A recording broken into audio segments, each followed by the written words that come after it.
Ես շարունակում եմ վտորի դասը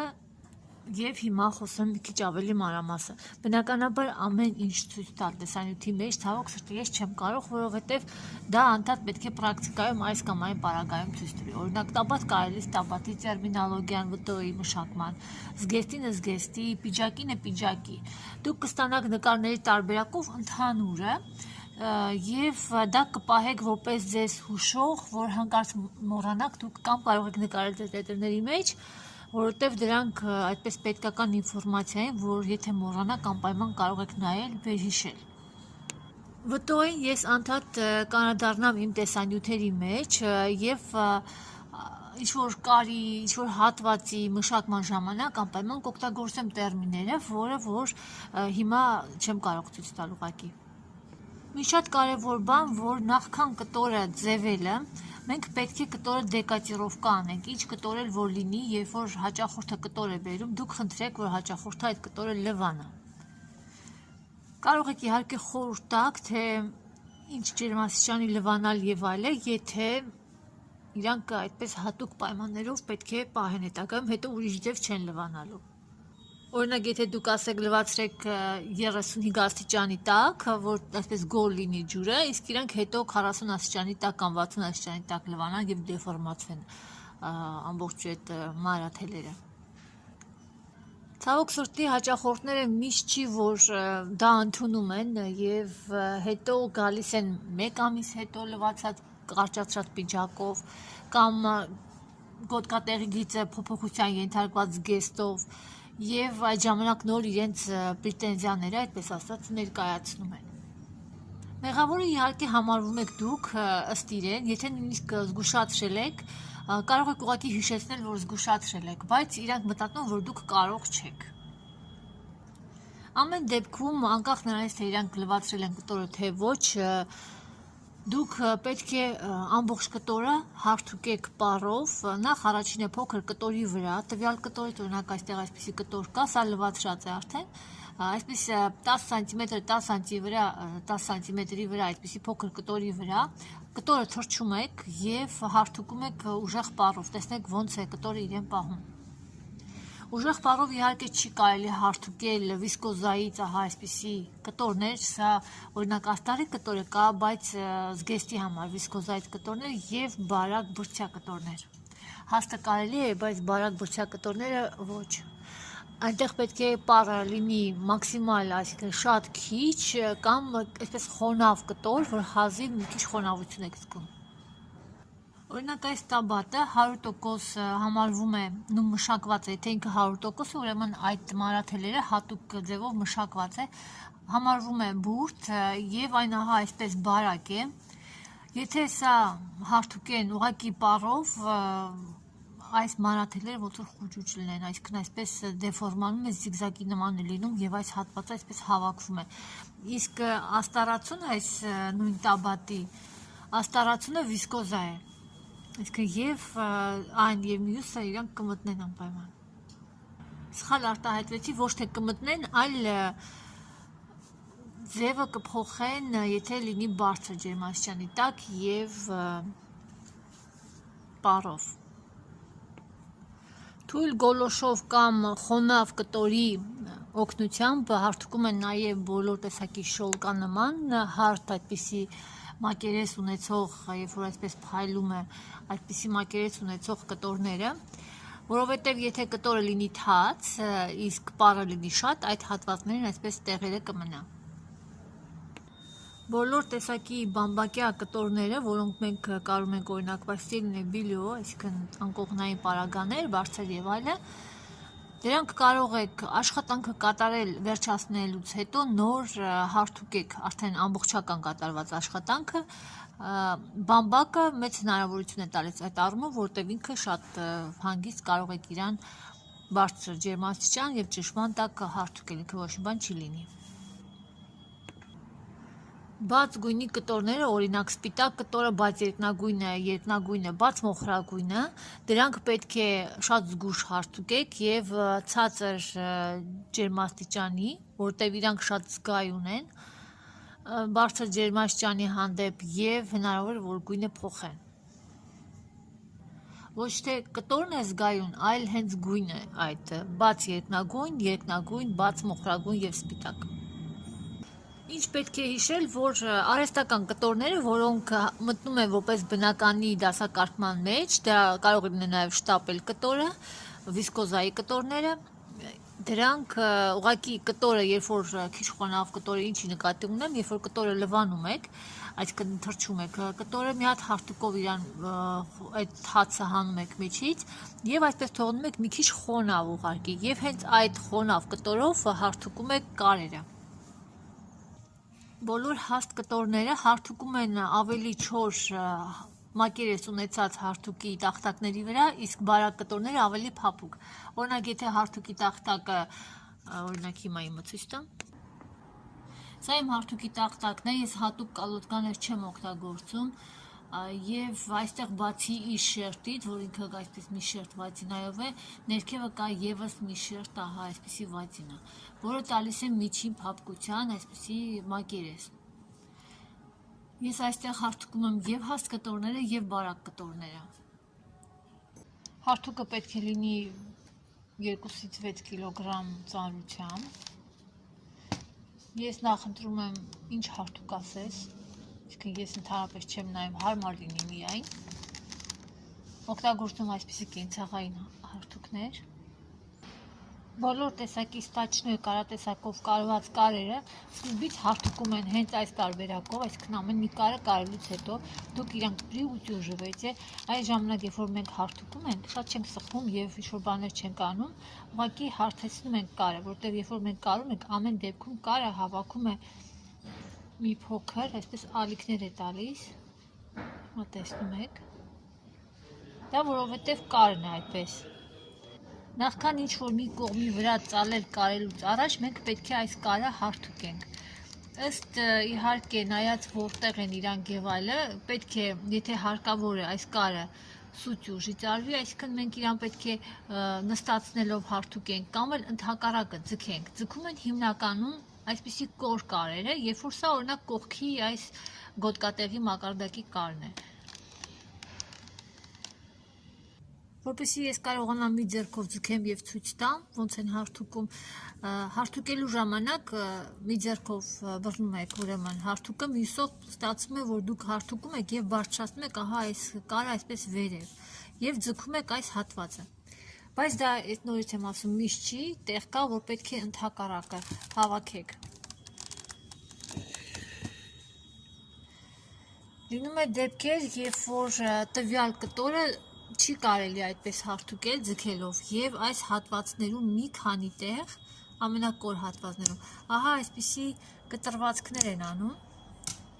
եւ հետո նոր այս կարը հարթուկում են աջ կամ ձախ։ Իդեպ ասեմ, կտրվածքներ են անում նոր ավերլոկով, այսինքն մեքենակարով, մաքրակարով կարում են։ Երբ որ մենք դեռ մեր կարը ոչ աջ, ոչ ձախ իրան չենք կամ էլ մեջտեղից չենք բացել, դեռ չենք հարթուկել, մենք արդեն ունենք բավականին հաջող այստեղ այս կարը,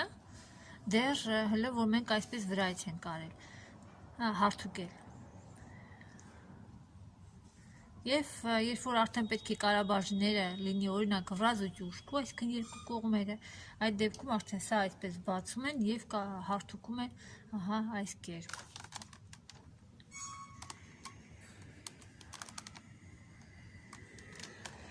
Անպայման սառը բանը օգնում է, որ կարը հարթուկը այս ֆորման պահի հարթուկած մեր։ Դրա համար լավ կլինի, որ ինչ-որ մի հատ կտոր ունենաք հարթ մակերեսով եւ միանգամից սառը դնեք իրա վրա։ Օրինակ վրազու ճուշկու եւ հետո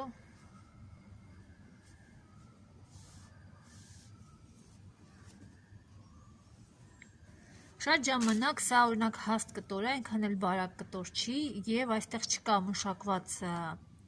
մաքրակարված եզր, ավերլոկի կարը չկա։ Եթե լիներ հնարավոր է, որ ավերլոկի կարը այս կողմից տպվեր եւ երևար։ Ինչ են անում այդ դեպքում։ Ահա այս կարաբաժնի տակով ներսի մասով դնում են կտոր կամ թուղթ։ Ես կարծում եմ, որ թղթից հարմար կտոր չի կարող լինել։ Դրա համար կարելի է հա այս տակը դնում են թուղթ։ եւ նոր հարթուկում են։ Այնպես, որ մենք դուրս չգանք այստեղի, եթե մշակված ավերլոկի վրա։ Կամ էլ միանգամից երկու կողմը կարող եք դնել։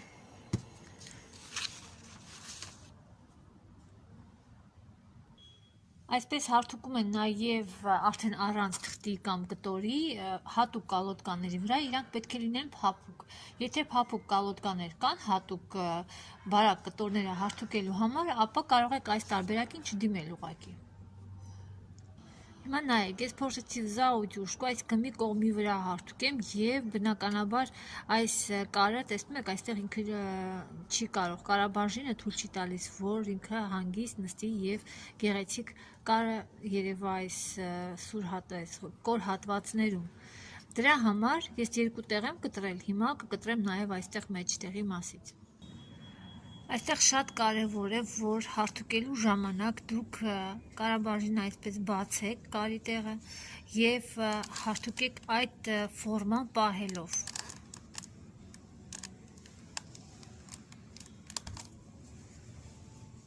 Եվ եթե ես հիմա այսպես ուղղեմ, իմ այս կոր հատվածը ես բնականաբար կստանամ։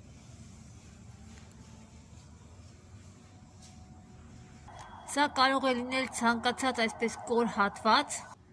այդ թվում նաև ցանկացած բացվածքի փորվածքի կորություն, օրինակ վզի փորվածքի, պրոյմայի հատված, գոտու վերևի մաս։ Սրանց իհարկե ես կանցնեմ պրակտիկայում, բայց ես հիմա ցույց եմ տալիս, թե ինչպես հարթուկենք այսպիսի, տեսնեք, քանի տեղ եմ ես կտրվածքը արել։ Ես չեմ կտրում մինչև վերջ, թողնում եմ 3-2 միլիմետր։ Սա կարող է լինել նաև կողքի կար, կորսետի այդ կարերը կարող է լինել, այսինքն այն պետք է լինի բավական այսպես հաջողված եւ կրկնի մարդու մարմնի կորությունները։ Եթե կարվում է տարբեր հաստությունների կտորներ, օրինակ սա հաստ է, աստառը բարակ է, կարաբաժինը միշտ ծալում են բարակ կողմի վրա։ Սինթետիկ կտորները հարթուկում են միայն հատուկ ջերմակառավարման հարթուկներով, որտեղ կարող եք դնել այդ սինթետիկ կտորների համար ամենացածրի վրա, կամ էլ ծիֆլոնի այսպես նասատկաներ հարմարանքով, որ դրվում է հարթուկի տակ։ Ամեն մի հագուստի տեսակը ունի իր հարթուկելու հաջորդականությունը ըստ այդ մոդելի, որքան դետալներ են շատ, որքան է այն բարդ, ինչպիսի հանգույցներ կա, ըստ դրա հարթուկի գործողությունները նույնպես պետք է հաջորդական այդպես կատարվի։ Հիմա մի քիչ խոսեմ կտորի, ընդհանրապես մանրաթելերի, որակների մասին եւ այստեղ կա այսպիսի սխեմատիկ մի հատ աշխատանք, լավ կլինի որ դուք անեք դա ունենաք, որովհետեւ դա այսպես հակիրճ սխեմատիկ պատկերվելու է։ Գործվածքի մանրաթելի հյուսվածքային բաղադրությունը այն լինում է բնական եւ քիմիական։ Գրում ենք այդ երկու խումբը եւ առանձնացնում ենք։ Բնական կտորները բաժանվում են 3 հիմնական մեծ խմբի՝ դա օրգանական, անօրգանական եւ հանքային։ Հա, այսպես։ Այս 3 խումբը պատկանում է բնականին։ Դուք ավելի գեղեցիկ կազմեք, ես գործից տեղն եմ։ Օրգանական կտորները ունեն բուսական ծագում։ Դրանք են օրինակ բամբակ, գրեմ, վուշ, թեփ, ջութ, բամբուկ։ Անօրգանական մանրաթելերը, դրանք կենդանական ծագում ունեն։ Բուրդը, բոժոր, հանքայինի մեջ ազբեստ։ Բոլոր այս տեսակի, ուրեմն, մանրաթելերը համարվում են բնական։ Քիմիական մանրաթելերն են, դրանց բաղադրությունը լինում է օրգանական, անօրգանական եւ սինթետիկ։ Ես գրել եմ հա այս տարբերակով, դուք բնական ավելի գեղեցիկ։ Քիմիական, բայց օրգանականը դա այն կտորներ են, որոնք ստացել ենք արհեստական ճանապարհով։ Դրանք վիսկոզա, ացետատ, տրիացետատ, կաուչուկ, ռետինե կտորներ։ Անօրգանական մանրաթելերը, դրանք երբ որ ստացել են լուրիքս, մեջը խառնել են լյուրիքս, ապակե նման կտոր նյութեր եւ ալյումին է։ Որպեսզի դուք պատկերացնեք, սա մանրաթելն է, այսինքն այս մանրաթելը կարող է լինի ցանկացած այս ինչ-որ մի տեսակի հետ խառնուրդ։ Սինթետիկը լինում է կապրոն, լավսան, պոլիէթիլեն։ Եվ դուք բնականաբար տեսնում եք տարբեր տեսակի կտորներ, որոնք կա սինթետիկի ինչ-որ խառնուրդ, օրինակ պոլիէթիլենը խառնած է ինչ-որ մեկ այլ ուրիշ տեսակի կտորի հետ եւ ստացել են օրինակ լուրիքս են, լավսան են խառնել եւ ստացել են ավելի մի փոքր բաղադրությունը տարբեր ձգվողականություն է առաջացնում, մեկը ավելի ամրացնում է թելը եւ այլն, այսինքն հիմնականում սա է։ Ինչպես հասկանալ կտորները այրելուց, որ կտորը որ բաժնին է պատկանում։ Բնական մանրաթելերը դա բուսական եւ կենդանական մանրաթելերն են, որոնք այրվում են վերածվելով մոխիրի։ Իսկ համեմատած սինթետիկ կտորները, նրանք չեն այրվում, այլ հալվում են, վերածվում են կոշտ գնդիկի։ Բամբակե եւ ուշե կտորները այրվում են արագ, ունեն այրված թղթի հոտ եւ առաջացնում են այսպես թեթև մոխրագույն մոխիր։ Բրդյա եւ մետաքսի կտորները օրինակ այսպես միանգամից չեն այրվում, այլ այսպես ոնց որ մաս, այսպես կլոր այրվելով մոխրանում են եւ հիմնականում իրանք նույնիսկ այսպես ամբողջությամբ կարող են վառվել միայն կրակի մեջ գցելով։ Իսկ այրված հոտը նման է վառված մազի, բմբուլի հոտի, մոխիրը ստացվում է ավելի փխրուն։ Եվս մեկ անգամ կրկնեմ, որ պոլիեստերը, այս սինթետիկ ցանկացած նյութ չի այրվում, այլ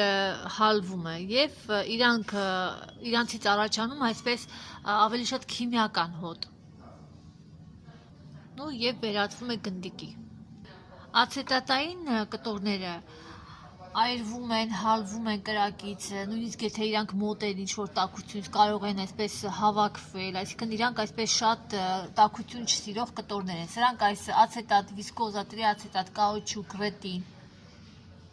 Օրինակ ացետատի կտորները, եթե ուզում եք հեշտ իմանալ այդ կտորի մեջ կա ացետատ թե ոչ, կարող եք գցել օրինակ մանիկյուրի լակ հանող այդ ացետոնի մեջ եւ իրանք այսպես հետագայում կլուծվեն ուղղակի։ Այսքանով ես կամփոփեմ, կուղարկեմ ձեզ տեքստային տարբերակ հնարավոր ինչապ քիչ, ինչ խոսեցի, կարելի ասել ամենակարևորի մասին, կուղարկեմ ձեզ տեքստային տարբերակով։ Տնային առաջադրանք ունենալ այսպիսի սխեմա ավելի գեղեցիկ արված, որտեղ դա ձեր տետրներն է եւ ուղղակի արտագրեք այն նյութերը, որ ես ձեզ կուղարկեմ, այստեղ ուրիշ բան չկա, եթե շատ այսպես ժամանակ ունենաք, կարող եք նաև նկարել բոլոր նկարները, որ ես ուղարկում եմ, համենայն դեպս ամենակարևորը դա այդ որ կողմի վրա են ծալվում այդ նկարները։